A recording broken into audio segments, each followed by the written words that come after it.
بریم. خب اول بعد از اینکه گل رو ورز دادیم و مرتب کردیم، صفحه چرخ رو یه کوچولو نم میزنیم، نم فقط، نه خیس، که سر نخوره. چونه گلمون رو محکم وسط چرخ میزنیم، چرخ رو روشن میکنیم.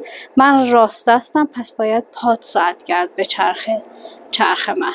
از بالا اول فشار میدم تا اتصال چونه به صفحه خوب بشه، بعد مرتب میکنم، بعد شروع میکنم مرکز کردن.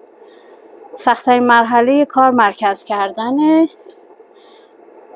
برای مرکز کردن دستمو، یعنی آرنجمو ثابت نگه میدارم و سعی میکنم که گلو ثابت کنم. سخت‌ترین مرحله چرخکاری همین مرکز کردن گله.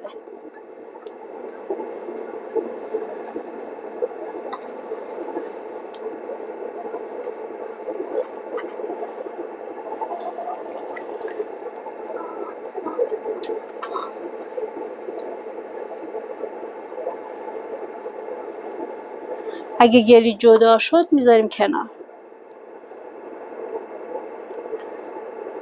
یکی از مواردی که کمک میکنه واسه مرکز کردن اینه که گلو بالا بیارین بدیم پایین.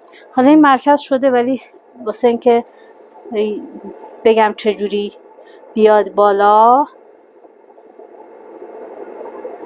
گلو میارم بالا،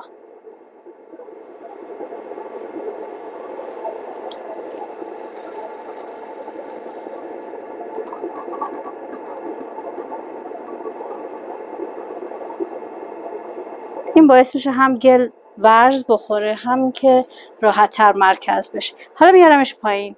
میتونم کاملا خمش کنم واسه پایین آوردن، ولی با توجه میارمش پایین، نمیذارم لنگ بشه. سرعت چرخ زمانی که داریم مرکز میکنیم باید زیاد باشه، ولی در مراحل بعدی باید کمش کنیم.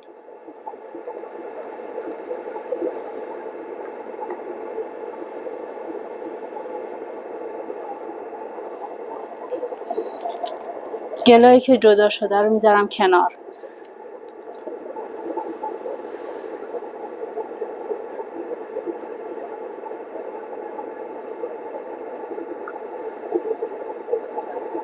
مرکز شده. از کجا میفهمم مرکز شده؟